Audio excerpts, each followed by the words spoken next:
"Sir, the service entrance is around back." Andre blinked, sweat beading on his forehead from the California sun.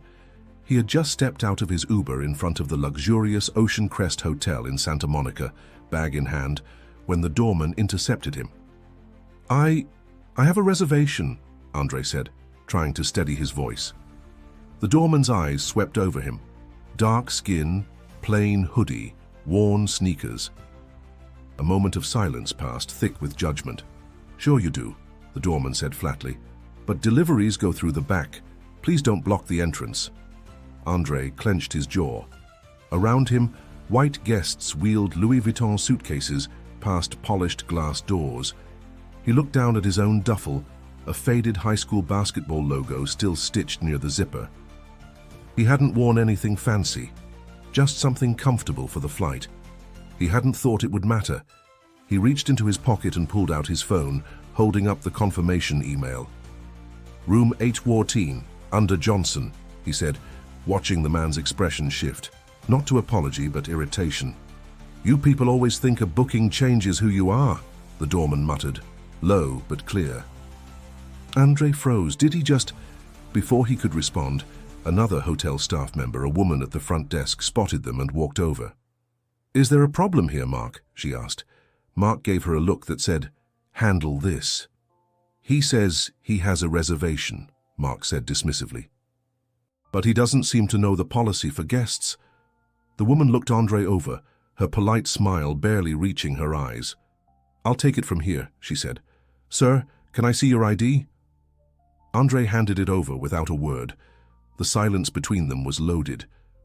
"Johnson," she read aloud. Then her brows furrowed. "Wait, as in—" But she stopped herself, masking whatever thought had started to form. "Your room is ready," she said, voice clipped. "Would you like assistance with your luggage?" Andre shook his head. "No, thank you." He walked into the lobby, heat rising to his ears. Every step felt heavier. Every glance, from staff, from guests, carried a subtle sting. He could feel their eyes. Not curious, not kind, dismissive, like he didn't belong. At the elevator, a young boy tugged on his mother's sleeve and pointed. "Mommy, he looks like—" "Hush," she snapped, pulling him closer. The doors opened. Andre stepped in alone. Room 814 was cool, pristine, ocean view, elegant decor, a king-sized bed that looked untouched. But none of it soothed him. He dropped his bag and sat on the edge of the bed, breathing in deeply. He hadn't wanted to use the name, hadn't planned on mentioning it, but now it echoed in his mind, the name that always changed the air in a room, the name they'd just brushed past like it was nothing. Magic Johnson. Not the icon. Not the athlete from posters and highlight reels. Just a man, older now, quieter, traveling for a business meeting, and still being treated like an outsider in his own country. Andre opened his phone and looked at the unread messages from his assistant. They don't know yet, do they? No, not yet. But they would. And when they found out who he was, when it clicked, the same people who judged him by his skin would fall silent. Maybe even ashamed, but he didn't want their shame. He wanted something else. To find out what happens when they realize the truth, stick with the story. And if it's already making you think, subscribe and leave a comment about what you would have done in Andre's place. The mattress was perfect. The AC hummed softly, but his thoughts were too loud. He kept hearing the doorman's voice in his head. You people eat like it had been carefully chosen, not shouted, just slipped in, as if it was the most natural thing in the world. The next morning he shaved, dressed neatly, dark blazer, white shirt, clean jeans, and took the elevator down for breakfast. Maybe if he ate early enough, there'd be fewer stairs. As he passed the front desk, he noticed a group of staff clustered near the coffee station, whispering. Then came the shift. Heads turned, eyes widened. He knew that look. Someone had Googled him. He moved to the breakfast area, calmly picked up a plate, and scanned the options. Eggs, fruit, pastries. Just keep moving, he told himself. But the whispers followed. That's him, right? Can't be... Wait, no, look at his photo online. Why didn't anyone tell us? He sat at a corner table, unfolding a napkin onto his lap. A waiter approached, stumbling over his words. Mr. Johnson, it's an honor to have you staying with us. Would you like anything special? We can make something off menu if you'd like. Andre cut him off politely. No, thank you. Just coffee. The waiter nodded quickly, almost bowing, and hurried off. Andre looked out the window. The Pacific shimmered in the morning sun. Sailboats drifted in the distance. It was beautiful, but all he felt was tightness in his chest. This was what always happened. He couldn't just be a man. He was either invisible or a trophy. The dining room began to fill. More glances. A few guests even whispered to their companions and discreetly pulled out phones. He could feel the camera lenses from across the room. He tried to eat, but his appetite had gone. Just then, the hotel manager appeared. Mr. Johnson, I'm so sorry, she began, visibly nervous. I wasn't informed you were staying with us. If I had known... He raised his hand slightly, cutting her off the same way. No need to explain, he said quietly. I saw how I was treated before you knew. The words landed hard. The manager flushed. I deeply apologize. That's not who we are as a hotel. Andre nodded slowly. But it is who your people are when they think I'm nobody. Silence. She swallowed. If there's anything I can do to make it right... Andre looked up at her, finally meeting her eyes. Teach your team to look past what they see. Not because I'm Magic Johnson, but because next time it won't be me and you won't have a name to Google. The manager looked like she wanted to say more, but thought better of it. She nodded and walked away. As Andre stood to leave, he noticed the doorman, Mark, watching him from across the lobby. His posture was different now, shoulders less firm. Jaw tight, like someone bracing for consequences. But Andre didn't want revenge. He wanted something deeper. Respect, not just for himself, but for the next black man who walked through those doors, carrying nothing but a reservation and a name. As he exited the dining room, a young hotel intern, maybe 18, maybe 20, stepped aside to let him pass. He whispered, "You changed how they look at all of us." Andre paused, looked at the kid, saw the same shade of skin, the same hope trying to stay alive. He nodded once. "Let's make sure it lasts," and kept walking. Andre spent the afternoon in meetings off-site, but even there the morning's tension clung to him. People shook his hand with admiration, addressed him as Mr. Johnson like they'd practiced it. Some called him a legend, others thanked him for his foundation's work. But none of them had been in the lobby that morning. None had looked at him the way Mark did, before the name meant anything. That evening, he returned to the hotel and found a small envelope tucked under his door. "We sincerely apologize for the misunderstanding this morning. Please enjoy a complimentary dinner on us. Ocean Crest Restaurant, 7 p.m. He almost threw it away, but something stopped him. He went, dressed sharp. Not to impress, just because it made him feel grounded. The restaurant was elegant, white linen tables, candlelight, soft jazz in the background. The manager herself greeted him and led him to a secluded corner. "Everything tonight is on us," she said. "And again, Mr. Johnson, we're deeply sorry." He nodded. "Thank you." She walked away quickly, relieved, like an apology signed with a free meal would undo it all. Andre looked at the menu, not really hungry. He ordered something simple and waited.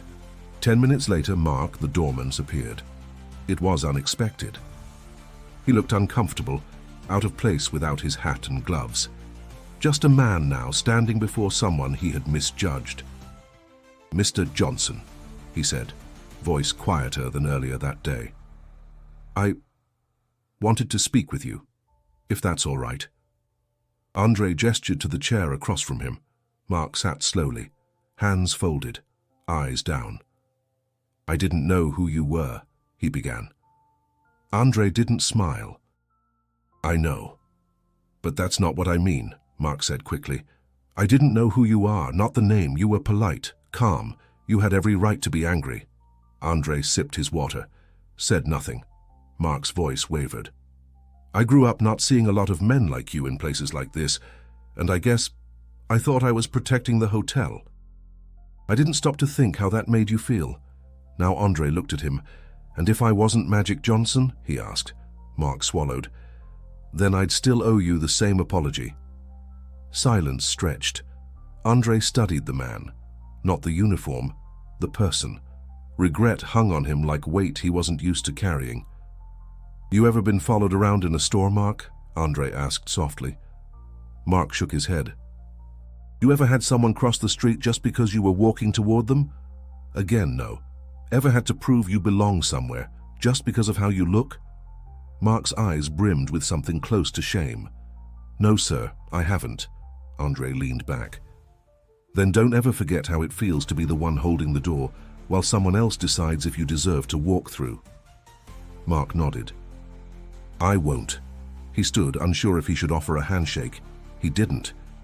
As he turned to go, Andre called after him. One more thing. Mark turned. I don't need special treatment. I just want equal. Mark met his eyes and nodded, slower this time. Not out of obligation, but understanding. Andre watched him leave, then looked down at the table. He didn't finish his meal. But for the first time that day, he felt like someone finally saw him. Not the name, the man. 2 days later, Andre was packing his things, getting ready to check out. His stay at the Ocean Crest had been quiet since the dinner. No more awkward stares, no more veiled comments. Just service, clean, polite, distant. But the atmosphere had shifted, not just for him, for others. That morning, as he waited in the lobby for his car, he noticed a young black couple approaching the front desk. The man wore a hoodie. The woman had a stroller with a baby asleep inside. Andre braced himself. He knew how this would go. But then, something different. The same clerk who had looked past him on day one now stood up straight, smiling genuinely. Good morning. Welcome to Ocean Crest. Do you have a reservation? Andre watched as they were treated with warmth. Like guests, no hesitation, no glances exchanged behind the counter. The man seemed surprised, even a little guarded. But the woman smiled back and said softly, Thank you. Andre turned away, letting them have their moment. Behind him, a voice. Leaving us already, Mr. Johnson. It was the intern, the young man from earlier in the week. He held a clipboard and looked both proud and nervous. Andre smiled. Time to head home. The intern hesitated, then asked, Can I ask you something? Sure. Why didn't you just tell them who you were that first day? Andre tilted his head. Because it shouldn't matter. The intern nodded slowly. But it does, doesn't it? Andre looked around the lobby, the polished marble floors, the gold trim, the way everyone moved with purpose and masks. It does, until it doesn't, he said, and that's what we're trying to change. The intern looked thoughtful, then reached into his pocket. This is probably unprofessional, he said, pulling out a folded photo. But my dad's a huge fan. Would you mind? Andre laughed gently. Of course. He signed the photo, handed it back and said, Tell your dad to keep rooting for the next generation. That's where the real change happens.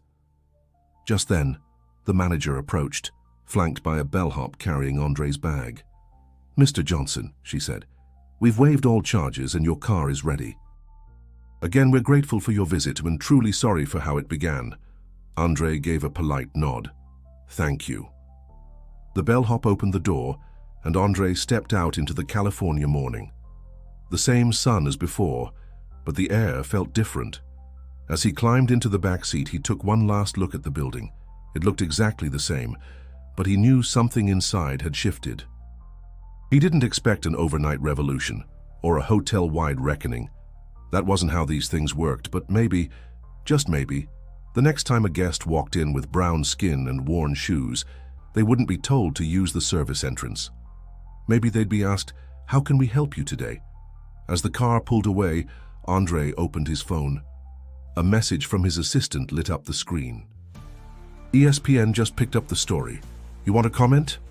He thought for a moment, then typed back, No, Let the silence speak this time. He leaned back, eyes on the horizon. Somewhere, a boy was learning to dribble. Somewhere, a kid with a dream was watching reruns of old games, believing he could be something more. And somewhere, a hotel clerk had just seen a man, not a name, and treated him like he mattered. That was enough. For now. 3 weeks later, Andre sat on a bench overlooking the court at a public park in Inglewood. It was where he used to practice free throws as a teenager. The nets were worn now, but the game hadn't changed. Kids still ran the asphalt with fire in their eyes and scraped up knees. Shoes squeaked.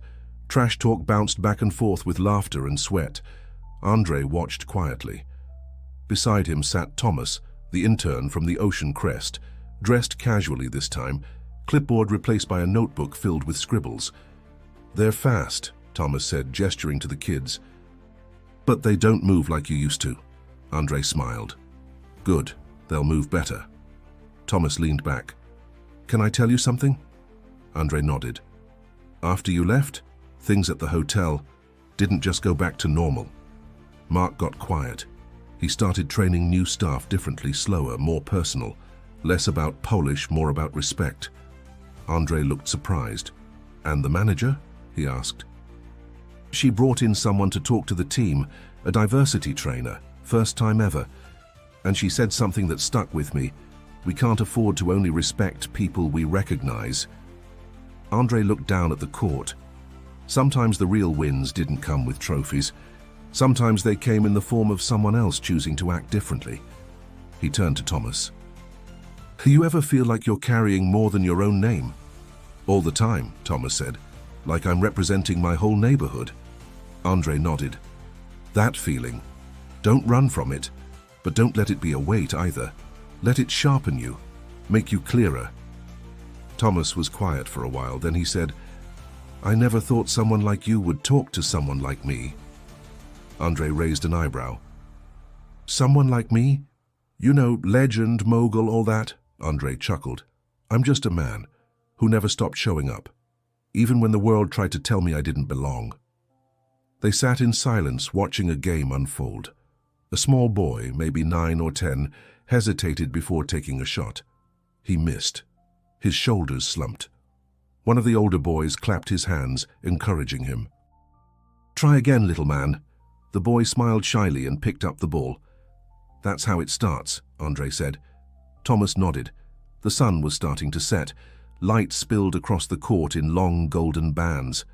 Andre stood, stretching slowly. "I've got to head out," he said.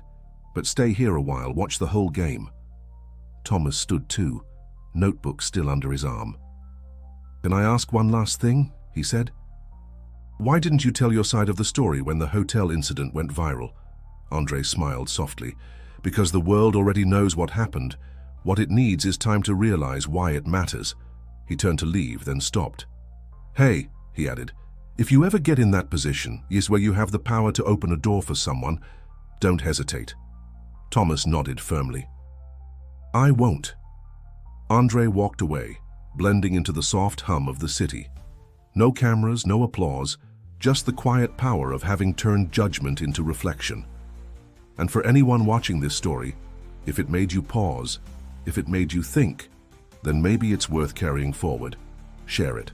Subscribe to hear more stories like this one. And click the next video on screen. It was picked just for you and you're going to love it.